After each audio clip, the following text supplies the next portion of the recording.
Welcome back to the TYSK report. This is MMC bringing you the things you should know happening in the world of technology. Of course, we got those articles loaded on the docket.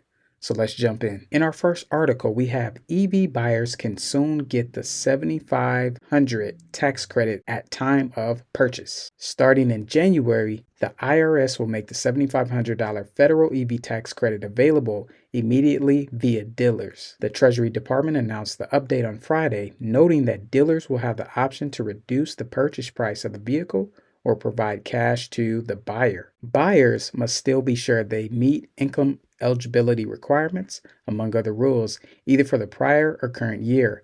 Plus, only certain EVs qualify.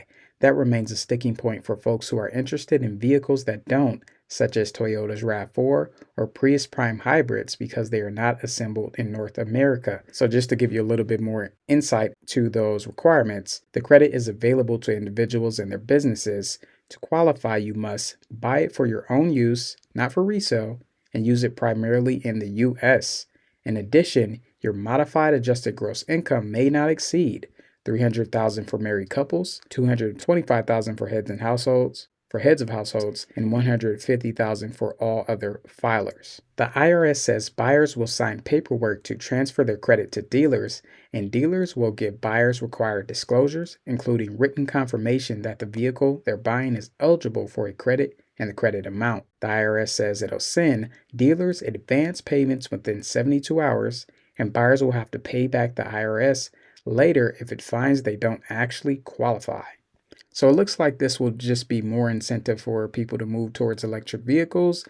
Of course, you have to meet those requirements to get that tax credit, but hopefully that will be able to give people a boost in wanting to get an electric vehicle. It'll be interesting to see if more and more people as the years to come are going to utilize these tax credits to become electric vehicle owners. Moving right along. Wisk Aero starts flight testing electric autonomous aircraft in Los Angeles. Wisk, a subsidiary of Boeing, is aiming to launch and commercialize the sixth generation of its all-electric autonomous aircraft. The company unveiled in October 2022 the sixth generation forward-passenger autonomous aircraft and started the lengthy process to receive type certification with the FAA to meet all of the agency's design and safety standards. The company has an experimental certification from the FAA for the fifth generation aircraft, which allows it to test the aircraft, and Wisk recently started testing the fifth generation air taxi in Los Angeles, its third test location, and they also tested the fifth generation taxi this year in Oshkosh, Wisconsin, and out of the San Luis Obispo Airport. And if we move right here, this is just to give you a little bit of preview of that Generation 6 aircraft that they're speaking about. It looks really nice, very sleek, very smooth. That yellow is pretty nice. I like that. This is just to give you a little bit of information about what they're building on. Looks pretty cool. Yeah, I like that. So this is just to give you a little bit more insight about what Wisk is doing with their company. Of course, that was a nice aircraft, but I wonder if you would be interested in getting on that aircraft since there's no pilot who is going to be manning that aircraft.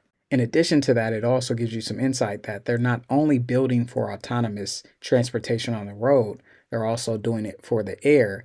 And since we're speaking of the air, let's move on to the sea. Electric sea glider startup Regent takes flight with $60 million in new funding. The promise of electric aviation has been weighed down by the limited range of batteries and the long certification process. How can we do something that's all electric and sustainable in that 50 up to 100 miles range and deal with the certification side? Thalheimer told TechCrunch. The answer, he contends, is to combine hydrofoiling, watercraft, and electric aviation. Sea gliders only do dock-to-dock over water transportation and always fly within wingspan of the surface of the water. They reach cruise speeds up to 180 miles per hour while traveling up to 180 miles on a single charge, according to Regent. Battery ranges of 350 to 500 miles is possible by the end of the decade as technology improves. Now, those funds that were spoken about earlier will be used to build and test a proof of concept prototype, as well as grow the team from 55 people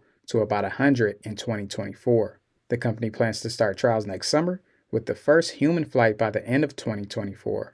In addition to that, the company has two products in the pipeline: Vicerow, a 12-passenger vehicle that is expected to enter service by mid-decade, and Monarch, a 100-passenger sea glider. And just to give you a little bit more insight and a visual of that sea glider, we have here that sea glider moving across the water, and it takes off into the air looking like the front of some eagle or also a seagull coming out of the water. You're getting some different views. Looks nice, looks smooth. It'll be real cool to actually be in this sea craft, sitting in it as it moves right along above the water. So very, very, very cool, very cool. So yeah, this is just to give more insight about more companies moving towards that electric future that the world continues to talk about, that I continue to talk about. And it's also cool to see that they're doing things when it comes to traveling or transporting the water when it comes to an electric standpoint. So I'll definitely be following this. And of course, if you wanted to see more of that visual, definitely go to the website, check it out. Moving right along. Waymo expands in San Francisco while Cruise feels the heat. Alphabet subsidiary Waymo is expanding its service in San Francisco despite protests against robo-taxis, while rival Cruise grapples with crashes and other incidents. Waymo riders can now access the service across the vast majority of San Francisco, and the company had limited rides in many of the city's northeastern neighborhoods to a couple thousand users. As of Monday, that figure expands to tens of thousands of riders, a person familiar with the matter told TechCrunch. Now, Waymo's services are still limited to folks who've made it through the company's waitlist. Waymo's San Francisco service area still excludes Treasure Island, one of the city's most diverse neighborhoods. In addition to that, Waymo operates roughly 250 AVs in San Francisco, or about 22% more than Cruise maintains in the city. So autonomous vehicle expansion is still moving right along. And of course, even though one company is having some mishaps and some problems, this other company still is going to be moving along. Also, I could definitely see cities or states creating something called smart districts where they're strictly ran by AI. So you're going to have its autonomous vehicles. You're going to have those AI robots making coffee, making food, passing out the food. And you're going to have just all these different robotic or AI driven things in this little district where you could get some fully technological experience. So it'll be interesting to see if that plays out in the future. Moving right along. Kia EV owners will get access to Tesla superchargers in North America.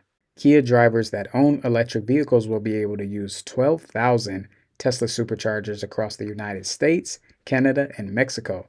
This is taking place just as the company rolls out its EV9 electric SUV, which we dubbed one of the most important electric SUVs earlier this year. This is just an image of that SUV that this article was speaking about.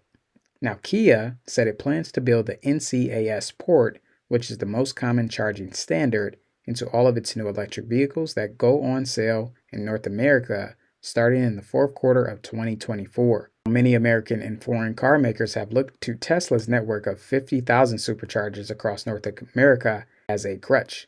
But notably, 7 major automakers, including Kia, are working to establish a new charging network in North America that may rival Tesla's current Web, the new joint program that aims to set up around 30,000 high-powered charging points near cities and highways, all in pursuit of the same goal of speeding up the adoption of electric vehicles. So it looks like Kia is kind of playing both sides with this one. So even though they'll probably be working with these other companies to build this charging network where they'll be able to build their own charging ports, they're also making their cars more accessible to Tesla's supercharging network. But in addition to that, even by the time they get this amount of superchargers working, Tesla could easily have doubled that number or even tripled that number by then. But as you can see, Tesla definitely has a hold on the market and they'll be around for the years to come. So today is just another example that there are some amazing things happening in the world of technology. And of course, if you enjoy this video, hit the like button, but also definitely check out these 2 videos right here where I go more into different news and to make sure you stay up to date on the things you should know happening in the world of technology.